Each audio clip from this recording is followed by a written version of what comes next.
नमस्कार दोस्तों, मैं हूं मनोज कुमार गुप्ता। आप देख रहे हैं मेरे चैनल को। इसका नाम है रेगुलर क्लासेस फॉर अकाउंट। सामने आपको दिख रही है इनकम टैक्स की बुक एचसी मेहरोत्रा वाली।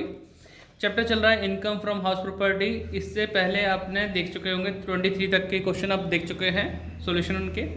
अभी जो क्वेश्चन कराऊंगा मैं 28 कराऊंगा। 28 इसलिए करा रहा हूँ क्योंकि जो हमारा क्वेश्चन है 18 क्वेश्चन उसके जैसा ही है 28, तो दोनों ही इंपॉर्टेंट क्वेश्चन की कैटेगरी में आते हैं। और हो सकता है मैं अब सारे क्वेश्चन ना करा पाऊँ उसके, उम्मीद करूँगा जितने करा सकता हूँ करा दूंगा, क्योंकि पेपर की डेट जल्दी आ गई, 16 अप्रैल की है, तो इसलिए मुझे कम समय में ज़्यादा काम करना पड़ेगा। ठीक, तो कोशिश करेंगे जितनी वीडियो होंगे तुरंत हैंड टू हैंड डाल देंगे, कोई शेड्यूल नहीं करेंगे। तो क्वेश्चन पढ़ाते हैं पहले आपको। स्टैंड नीचे करते हैं, फोकस हो गया। ठीक, इसमें लिखा Shri Mohan is a sales tax manager, sales tax officer at Jaipur. He owns 2 residential house. The first house is at Delhi. It was constructed on 31st December 2012. He has left out it at a rent of rupees 3000 per month to a company for its office. यानी दिल्ली वाला घर उन्होंने किराए पे दे दिया है। The second house is at Jaipur. Its construction was completed on 1st March 2022 and has been occupied by him for his on residence since 1 जून 2022 में। ठीक है, खुद के रहने के लिए यूज़ कर रहे हो।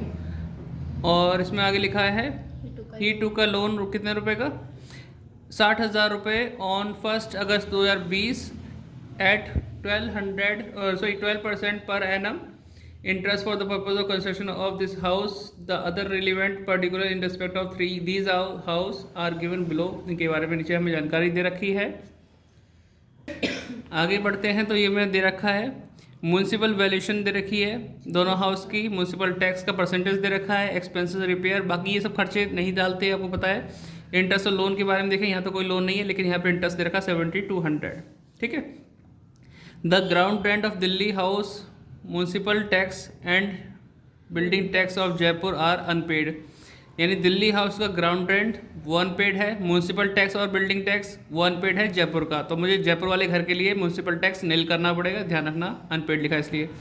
Shri Mohan was transfer to Udaipur on 1 December. Udaipur उनका ट्रांसफ़र हो गया है। और where he reside at a house of monthly rent, 4000 रुपये पे किराए पे रह रहे हैं। And his house at Jaipur let out on the same day at rent of 2000 per month. उन्होंने अपना घर किराए पे दे दिया है, 1 दिसंबर को ही दे दिया। तो दिसंबर का किराया मिलेगा, जनवरी का मिलेगा, फरवरी मार्च 4 महीने का किराया मिलेगा। तो ध्यान रखना 4 महीने का रेंट आएगा।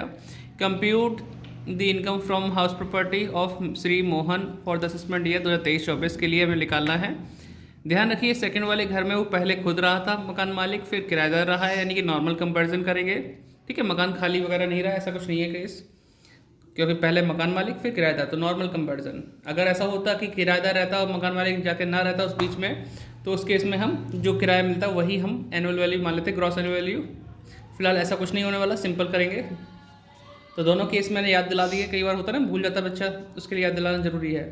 अब 28 क्वेश्चन का सोल्यूशन करते हैं। तो सोल्यूशन हमने पहले ही कर दिया। यहाँ लिखा है computation of taxable income from house property for the assessment year 2023-24। पहला point, first house is used for let out, let out के लिए यूज़ किया गया है। म्यूनसिपल वैल्यू दे रखी 24,000, फेयर रेंट नहीं पता तो नील कर दिया। एक्चुअल रेंट हमें 3000 × 12 के हिसाब से बता रखा है, जो किराए पे दिया मकान 36,000 आ गया। अब म्यूनसिपल वैल्यू फेयर रेंट में कंपैरिजन करोगे तो दोनों में से ज़्यादा क्या है, 24,000, उसको लिख दिया एक्सपेक्टेड के अंदर। Actual rent same to same लिख दिया। अब इन दोनों में से ज़्यादा क्या है, 36,000, वो आ गया हमारा ग्रॉस एनुअल वैल्यू। ध्यान देना, gross annual value. Less municipal tax किया, म्यूनसिपल वैल्यू थी 24,000, कोई नहीं लिया हैंड, 24,000, उसका 10% निकाला, 2400 आ गया म्यूनसिपल टैक्स। और फिर हमने माइनस किया, 33,600 आ गया। ठीक है। Less deduction under section 24, 30% of AV, इस 33,600 का 30% निकाला तो 100,080 आ गया आंसर। इस मकान में कोई लोन नहीं था तो इंटरेस्ट और लोन लिख के नील कर दिया, टोटल किया 10,080 आया, फिर माइनस किया 23,520। ये पोर्शन हमारा खत्म। जितना आसानी से मैं बताना चाह रहा हूँ ऐसे ही क्वेश्चन आप कर भी सकते हो, बस ध्यान रखें कि क्या फॉर्मेट है, किसको फॉलो करना है। और क्वेश्चन एक बार पढ़ के समझ के बिल्कुल क्लियर कर लो माइंड में कौन सी चीज़ से क्या क्या होगा, तो आप भी ऐसे ही क्वेश्चन कर सकते हैं। वरना आप पूछते रहेंगे कमेंट में ये कहाँ से आया वो कहाँ से आया, तो आपको रूल्स रेगुलेशन सब सही लगाने पड़ेंगे जितने रूल हैं।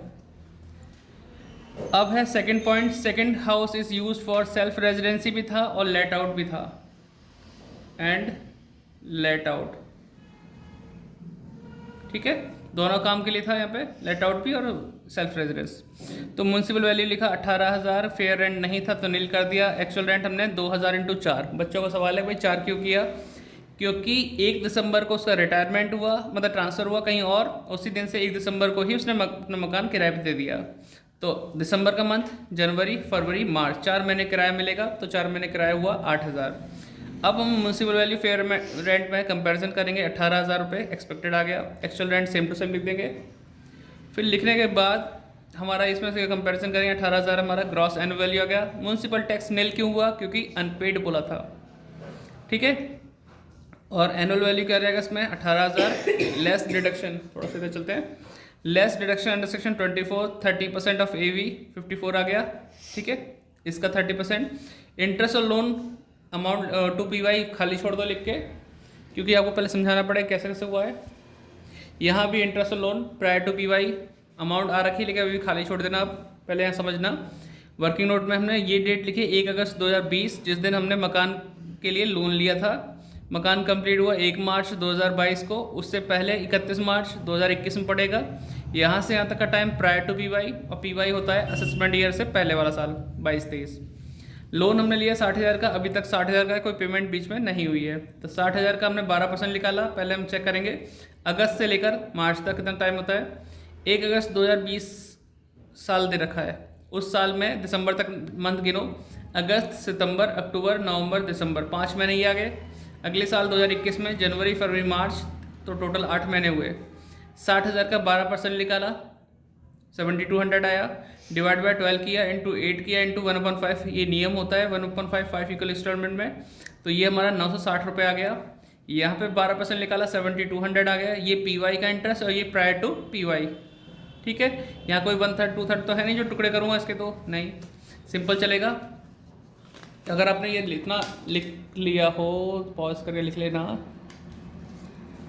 ठीक है। तो ये जो है PY वाला इंटरेस्ट यहाँ लिखेंगे, interest loan to PY 7200, interest loan prior to PY 960, और फिर इन दोनों सबको जोड़ेंगे 5472 और 960 को, तो 13,560 आ जाएगा।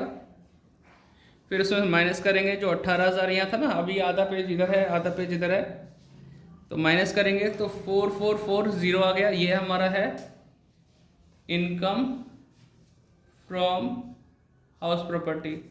अब टोटल टैक्सेबल इनकम कैसे निकालें, total taxable income from HP कैसे आएगा भाई, पहले पोर्शन में आपका आया है 23,520 प्लस 4440, सेकेंड वाले से टोटल करो कितना आएगा अमाउंट,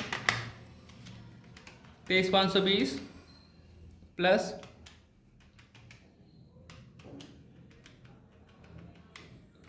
44, एक और 40,